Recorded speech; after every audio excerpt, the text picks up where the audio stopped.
इस कहानी की शुरुआत में हमें सियोंग को दिखाया जाता है। सियोंग एक जॉबलेस आदमी था और उसने एक बैंक से काफी सारे पैसे उधार ले रखे थे और अब सियोंग की बेटी का बर्थडे था और उसकी मदर उसे कुछ पैसे देती है ताकि वो उसको डिनर पर ले जा सके। लेकिन सियोंग को कुछ पैसे और चाहिए थे, इसीलिए वो अपनी मॉम का एटीएम कार्ड चुरा लेता है। इसके बाद वो एटीएम पर जाकर अपनी मदर के सारे पैसे निकाल लेता है और उन पैसों को हॉर्स राइडिंग में लगा देता है और वो 4 मिलियन वॉन जीत जाता है। अब चूंकि सियोंग ने एक बैंक से पैसे उधार लिए हुए थे, इसलिए वही लोग उसका पीछा करके उसे पकड़ लेते हैं और उसे बहुत मारते हैं। जब सियोंग उनके पैसे लौटाने के लिए अपनी पॉकेट्स चेक करता है तो वो देखता है कि उसके पास तो पैसे नहीं हैं, यानी जो उसने हॉर्स राइडिंग से जीते थे। और तभी उसे याद आता है कि जब वो इन लोगों से बचकर भाग रहा था तो वो एक लड़की से टकरा गया था, तो जरूर उसी लड़की ने ही उसकी जेब काट ली। अब सियोंग के पास पैसे तो नहीं थे, इसीलिए वो लोग उसे 1 महीने का और टाइम देते हैं ताकि वो उनके पैसे वापस कर सके। इसके बाद सियोंग कुछ पैसों का इंतजाम करके अपनी बेटी को डिनर पर ले जाता है। फिर वो एक स्टेशन पर पहुंचता है, लेकिन उसकी ट्रेन मिस हो जाती है और वो वहां बैठकर दूसरी ट्रेन का इंतजार कर रहा होता है। तो उसके पास एक आदमी आता है जो एक अननोन पर्सन था, यानी सियोंग उसे नहीं जानता था। वो सियोंग को कहता है कि मैं तुम्हारे साथ एक गेम खेलना चाहता हूँ और अगर तुम इस गेम में जीत गए तो मैं तुम्हें 1 लाख वॉन दूंगा। इतने सारे पैसों का सुनकर सियोंग उस गेम के लिए एग्री हो जाता है। तो वो पर्सन सियोंग को मारने लगता है। बहुत ज्यादा मार खाने के बाद सियोंग 1 लाख वॉन जीत जाता है। फिर वो पर्सन सियोंग को एक कार्ड देता है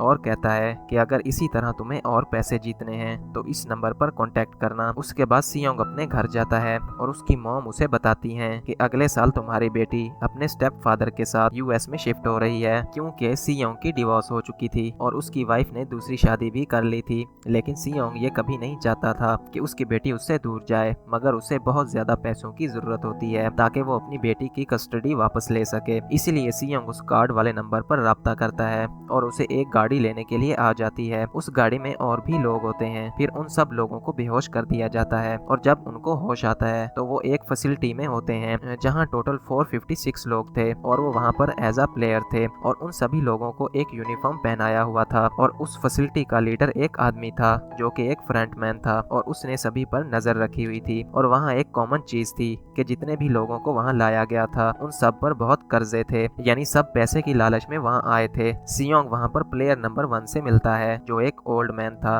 और उसको ब्रेन ट्यूमर था, इसलिए वो यहाँ पर आया था क्योंकि उसकी लाइफ तो वैसे भी खत्म होने वाली थी। इसके बाद 2 प्लेयर्स, जिनमें लड़की का नाम साई ब्यूक और लड़के का नाम जैंग होता है, उन दोनों के दरमियान फाइट हो जाती है और साई ब्यूक वही लड़की थी जिसने सियोंग के पैसे चुराए थे। सियोंग उसे देखते ही पहचान लेता है और उसके पास अपने पैसे मांगने के लिए जाता है। इतने में वहाँ पर गार्ड्स आ जाते हैं जिन्होंने पिंक कलर का यूनिफॉर्म पहना हुआ था और उनके फेस कवर्ड थे। वो गार्ड सभी लोगों को बताते हैं कि तुम लोगों को यहाँ पर टोटल 6 गेम्स खेलनी है और जो लोग विनर होंगे उनको बहुत सारे पैसे मिलेंगे। इसके बाद सभी लोगों से एक कॉन्ट्रैक्ट पर साइन करवाया जाता है और उस कॉन्ट्रैक्ट के 3 रूल थे। पहला ये कि कोई भी यहाँ पर अपनी मर्जी से गेम छोड़कर नहीं जा सकता और दूसरा रूल ये था कि जो भी प्लेयर गेम छोड़कर जाएगा तो उसे एलिमिनेट कर दिया जाएगा। उनके मुताबिक एलिमिनेट का मतलब क्या होता है ये तो हम आगे जानेंगे। और तीसरा रूल ये था कि जो मेजोरिटी गेम नहीं खेलना चाहती वो इस गेम को छोड़कर जा सकते हैं। उसके बाद उन सभी लोगों को गेम के लिए ले जाया जाता है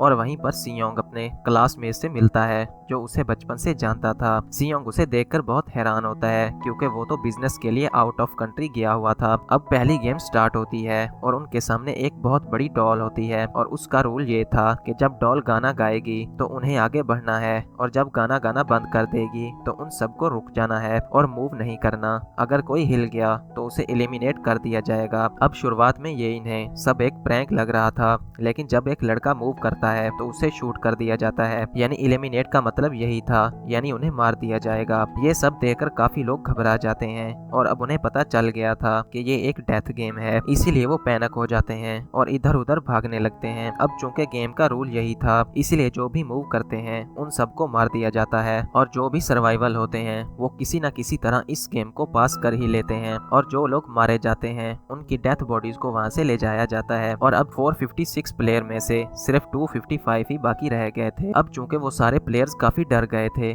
इसीलिए अब कोई भी गेम नहीं खेलना चाहता था, लेकिन जैसा कि रूल नंबर 3 था कि मेजोरिटी चाहे तो वो ये गेम स्किप कर सकते थे, तो इसीलिए उनका लीडर वोटिंग करवाता है। लेकिन उससे पहले उन्हें प्राइज मनी दिखाई जाती है जो विनर को दी जाएगी और उन्हें ये भी बताया जाता है कि जो प्लेयर्स गेम छोड़कर जाएंगे तो उनके के पैसे मरे हुए प्लेयर्स की फैमिली को दे दिए जाएंगे और ये total price money 45 billion won होती है। उसके बाद वोटिंग करवाई जाती है जिसमें मेजोरिटी इस गेम को खेलना नहीं चाहती थी, तो इसीलिए गेम को यहीं पर रोक दिया जाता है और उन्हें ये भी बताया जाता है कि जो लोग चाहें तो वो इन फ्यूचर इस गेम को दोबारा ज्वाइन कर सकते हैं। उसके बाद सभी लोगों को उनके घरों पर छोड़ दिया जाता है और अगले ही दिन सियोंग पुलिस स्टेशन पर जाता है और वहाँ वो पुलिस वालों को सारी बात बता देता है, लेकिन उन लोगों को सियोंग की बातों पर यकीन नहीं होता और वो उसे पागल समझने लग जाते हैं। इसके बाद सियोंग उन्हें वही कार्ड दिखाता है, लेकिन जब वो उस पर लिखे हुए नंबर को डायल करते हैं तो वो रॉन्ग होता है। फिर सियोंग जब घर जाता है तो उसकी मॉम वहाँ पर नहीं होती। वहीं सियोंग का क्लासमेट सेंगू अपनी मदर को छुपकर देख रहा होता है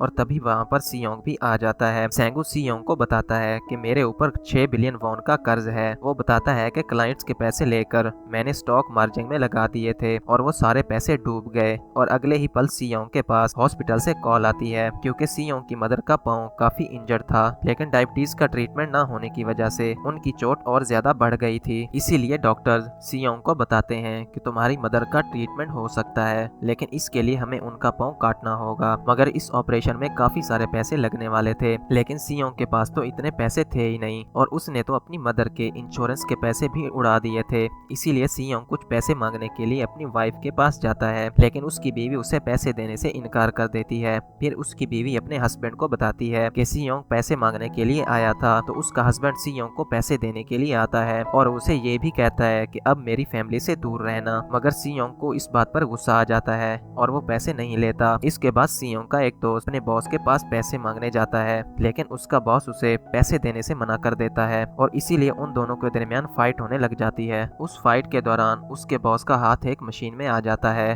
तो मौके का फायदा उठाकर सियोंग का दोस्त पैसे लेकर वहाँ से भाग जाता है। फिर वो अपने घर जाकर अपनी बीवी से कहता है कि तुम पहली फ्लाइट लेकर यहाँ से चली जाओ। वहीं साइबियो के एक एजेंट से मिलती है क्योंकि उसने अपनी मदर को नॉर्थ एरिया से साउथ एरिया में लाना था और साइब्यूक वही लड़की है जिसने सियोंग की जेब काटी थी। लेकिन साइब्यूक को अपनी मदर को लाने के लिए बहुत सारे पैसे की जरूरत थी और साइब्यूक का एक छोटा भाई भी होता है जिससे उसने प्रॉमिस किया था कि मैं मॉम को जरूर वापस लाऊंगी। इसके बाद हमें एक ऑफिसर दिखाया जाता है और उस ऑफिसर का भाई काफी टाइम से मिसिंग था, इसीलिए वो अपने भाई के घर जाता है जहाँ उसे पता चलता है कि उसका भाई काफी दिनों से घर पर नहीं आया। और जब वो ऑफिसर उस घर को चेक कर रहा होता है तो उसे एक कार्ड मिलता है और सेम ही ऐसा कार्ड पुलिस स्टेशन में उसने सियोंग के पास भी देखा था। इसीलिए वो ऑफिसर सियोंग के पास जाकर उससे उस बारे में पूछता है, लेकिन सियोंग उसे कोई भी इंफॉर्मेशन नहीं देता। फिर सियोंग जब अपने घर वापस जाता है तो उसे वही कार्ड दोबारा मिल जाता है और वो फैसला करता है कि वो दोबारा से उस गेम को ज्वाइन करेगा और बाकी प्लेयर्स भी अपनी सिचुएशन से सैड होकर दोबारा गेम ज्वाइन करने का फैसला करते हैं और उन सबको उसी तरह बेहोश करके गाड़ियों में ले जा रहे होते हैं और वो उन सबको एक शिप के पास ले जाते हैं। वहीं वो ऑफिसर भी गाड़ियों का पीछा करके उस शिप तक पहुंच जाता है और वो एक गार्ड को मारकर उसे पानी में फेंक देता है और खुद उसका ड्रेस पहन लेता है। इसके बाद उन सभी प्लेयर्स को आयरलैंड पर एक फैसिलिटी में लाया जाता है और यहाँ पर उन्हें ये अंदाजा नहीं था कि अगली गेम कैसी होगी और किस तरह खेली जाएगी, इसीलिए वो अपनी अलग अलग टीम्स बना लेते हैं और रात को साइब्यूक और उसकी फीमेल फ्रेंड वॉशरूम में जाते हैं और वहीं साइब्यूक गार्ड की नजरों से बचते हुए उस फैसिलिटी को एक्सप्लोर करने लगती है।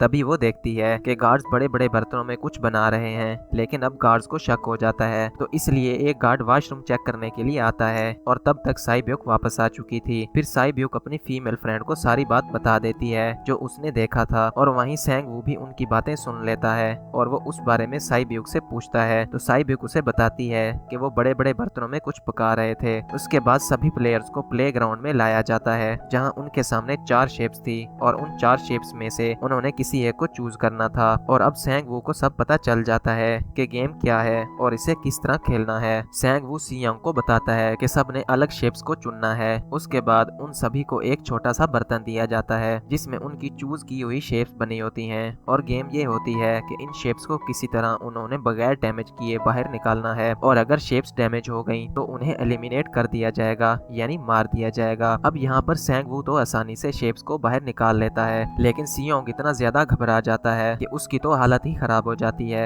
लेकिन वो फिर भी बहुत ही मुश्किल से इस गेम को भी जीत लेता है। उसके बाद उन सबको वापस से रूम में लाया जाता है। अब उस गेम को 187 प्लेयर्स ने ज्वाइन किया हुआ था, लेकिन उनमें से 108 ही रह गए थे। अब सबको खाने के लिए ले जाया जाता है, लेकिन खाने की वजह से जैंग की एक लड़के से फाइट हो जाती है है और जैंग उस लड़के को इतना ज्यादा मारता है कि वो मौके पर ही मर जाता है। और वहीं हम देखते हैं कि उन प्लेयर्स में से एक डॉक्टर होता है जो गार्ड्स के साथ मिलकर मरे हुए लोगों के ऑर्गन्स निकालकर उन्हें चाइनीज को बेचने का काम करता है। इसीलिए जब भी डेथ बॉडीज को ले जाया जाता है तो वो उन डेथ बॉडीज को गायब कर लेते हैं, क्योंकि ये सब कुछ एक प्लान के मुताबिक चल रहा था, क्योंकि ये सब कुछ फ्रंट मैन से छुपकर हो रहा था। यही वजह थी कि कंट्रोल रूम में भी उन्होंने अपना एक आदमी बिठाया हुआ था जो कि उन लोगों की सारी वीडियोस और फुटेज को डिलीट कर देता था और गार्ड्स डॉक्टर को पहले ही गेम के बारे में बता देते थे ताकि वो सरवाइव कर सके। वहीं एक गार्ड डॉक्टर को बताता है कि आज हमने प्लेयर्स को जानबूझकर खाना कम दिया है ताकि वो आपस में लड़ने लगेंगे, जिससे सारे वीक प्लेयर्स गेम से बाहर हो जाएंगे। साथ ही गार्ड्स डॉक्टर को अगली गेम के बारे में भी बता देते हैं। अब 30 मिनट के बाद लाइट्स ऑफ होने वाली थी।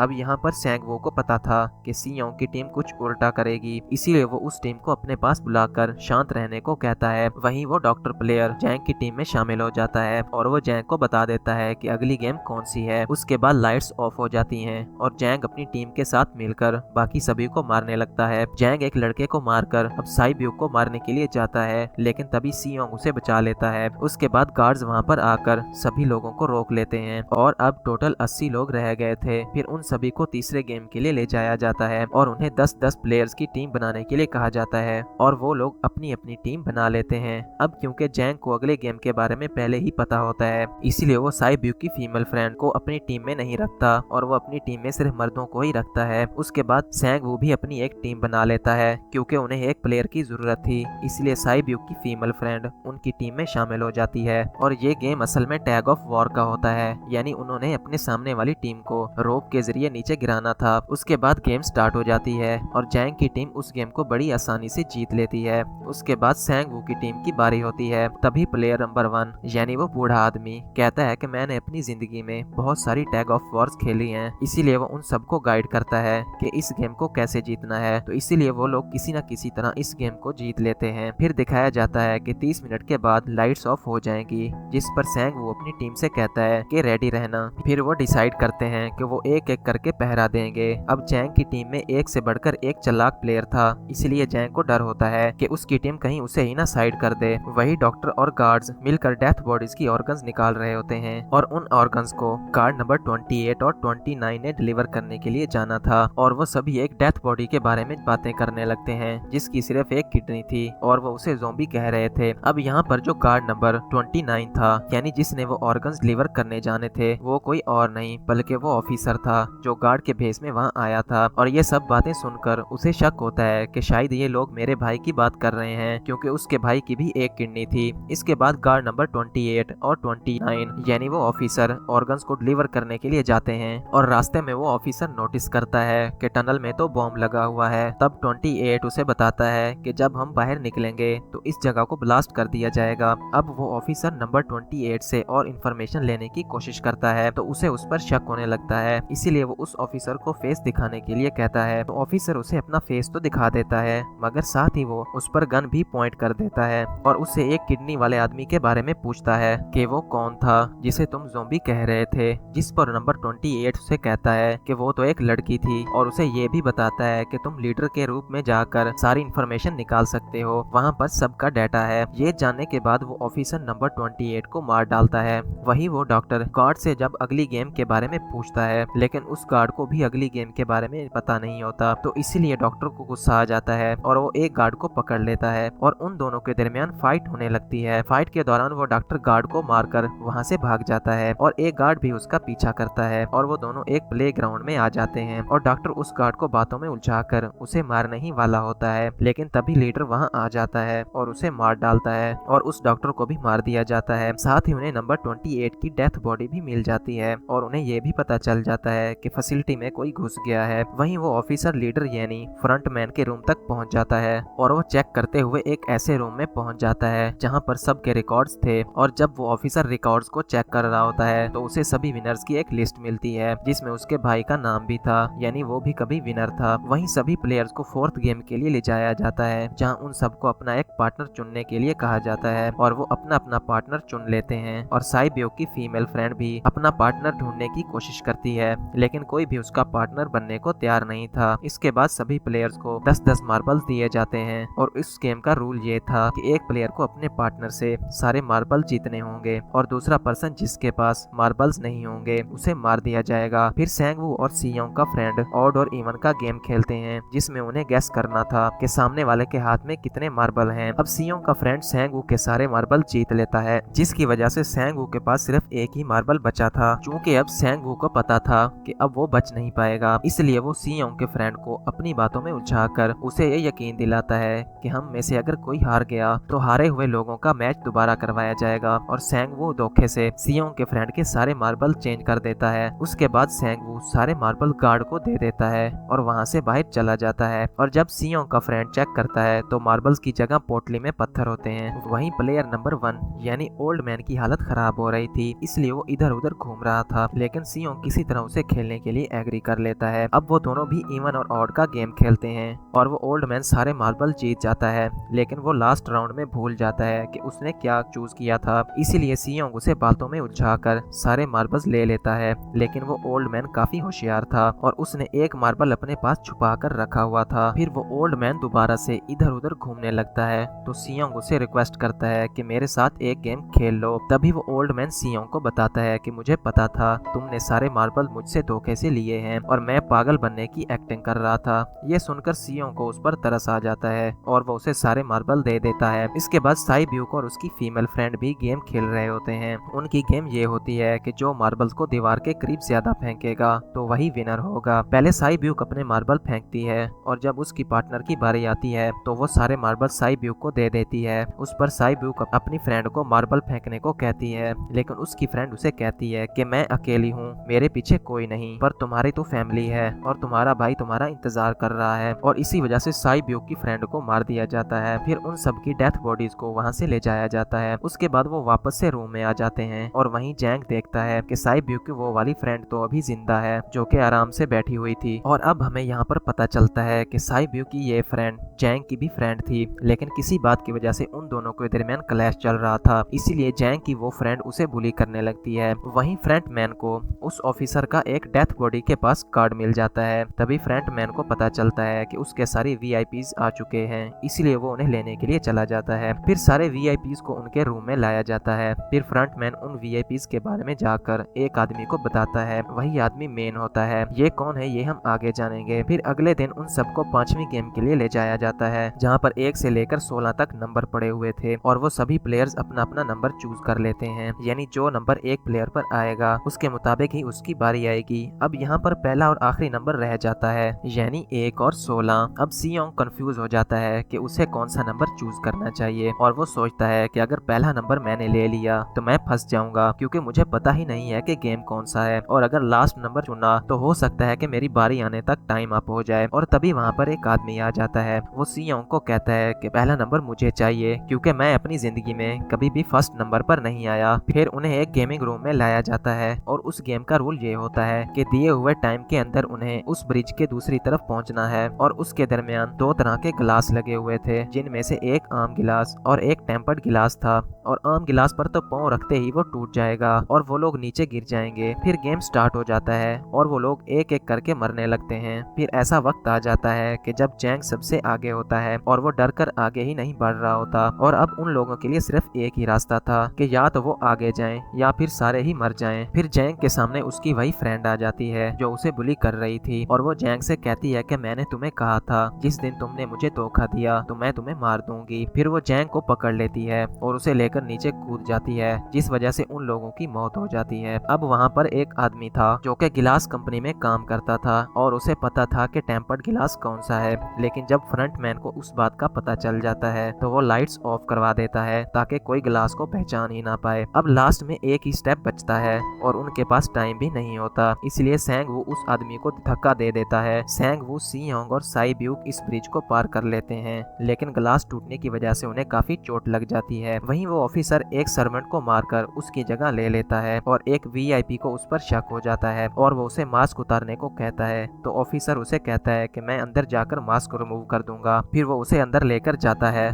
उसके बाद वो अंदर जाकर उस वीआईपी को बेहोश कर देता है और इस बात का पता फ्रंट मैन को चल जाता है, इसीलिए वो फ्रंट मैन उसके पीछे जाता है और वो उस ऑफिसर को देख लेता है, इसीलिए वो ऑफिसर वहाँ से भागकर आइलैंड पर आ जाता है और फ्रंट मैन भी उसका पीछा करते हुए वहाँ पर आ जाता है और वो ऑफिसर अपने सीनियर से कांटेक्ट करने की कोशिश करता है, लेकिन कॉल कट जाती है। फिर वो अपने सीनियर्स को सबूत भेजने की कोशिश करता है, लेकिन वहाँ पर नेटवर्क ही नहीं था। इतने में फ्रंटमैन ऑफिसर को ढूंढ लेता है और उसे उनके साथ चलने के लिए कहता है, लेकिन वो ऑफिसर उस फ्रंटमैन पर गोली चला देता है। तभी फ्रंटमैन अपना मास्क उतार देता है, तो वो ऑफिसर देखता है कि फ्रंटमैन कोई और नहीं बल्कि उसका अपना भाई है। फिर फ्रंटमैन यानी ऑफिसर का भाई उसे शूट कर देता है और वो पानी में गिर जाता है। वहीं गिलास लगने की वजह से साइब्यूक काफी इंजर्ड हो गई थी और उसका बहुत सारा खून बह रहा होता है। उसके बाद तीनों सर्वाइवर को डिनर के लिए लाया जाता है और उनके पास एक एक नाइफ भी रख दिया जाता है, मतलब रात में उन तीनों में से कोई भी एक दूसरे को मार देगा। तभी सियोंग नोटिस करता है कि साइब्यूक की हालत काफी खराब है, इसलिए वो उसे कहता है कि तुम फिक्र मत करो, हम दोनों साथ हैं और इस गेम में हम दोनों मिलकर सैंग वू को हरा देंगे। फिर हम दोनों यहाँ से बाहर निकल जाएंगे और पैसों को 50-50 कर लेंगे। साइब्यूक उसे बताती है कि मेरा एक छोटा भाई है जिसे मैं ऑर्फन टैच में छोड़कर आई हूँ और अगर हम दोनों में से जो जिंदा बचकर बाहर जाएगा तो उसे हम दोनों की फैमिलीज का ख्याल रखना होगा। साइब्यूक की हालत काफी खराब थी और उसे डॉक्टर की जरूरत थी, इसलिए सियोंग कोई मदद लाने के लिए जाता है, लेकिन जब वो वापस आता है तब तक सैंग वू साइब्यूक को मार चुका था। फिर अगले दिन उन दोनों को गेम नंबर 6 यानी लास्ट गेम के लिए लाया जाता है और गेम का रूल ही बहुत सिंपल था कि मार दो या मर जाओ, और उस गेम का नाम होता है स्क्विड गेम। इसके बाद गेम स्टार्ट हो जाती है, उन दोनों के दरमियान काफी लड़ाई होती है और लास्ट में सैंग वू की हालत खराब होने लगती है। तभी सियोंग कहता है कि मैं इस गेम को रोकना चाहता हूँ और सैंग वू को अपने साथ चलने को कहता है, लेकिन सैंग वू तो अपने आप को ही मार देता है, जिस वजह से सियोंग गेम जीत जाता है। फिर फ्रंटमैन सियोंग को कहता है कि तुमने बहुत अच्छा खेला है, लेकिन मुझे इसकी उम्मीद नहीं थी। इसके बाद सियोंग को उसके घर छोड़ दिया जाता है और उसके पास एक एटीएम कार्ड भी था। फिर सियोंग उस एटीएम कार्ड को जाकर चेक करता है तो वो देखता है कि सारे पैसे उसके अकाउंट में भेज दिए जाते हैं। उसके बाद सियोंग अपने घर जाता है, लेकिन तब तक उसकी मदर की डेथ हो जाती है। फिर हमें एक साल बाद का सीन दिखाया जाता है जहाँ पर हम देखते हैं कि सियोंग की हालत काफी खराब हो गई थी, यानी अब वो नशा करने लग गया है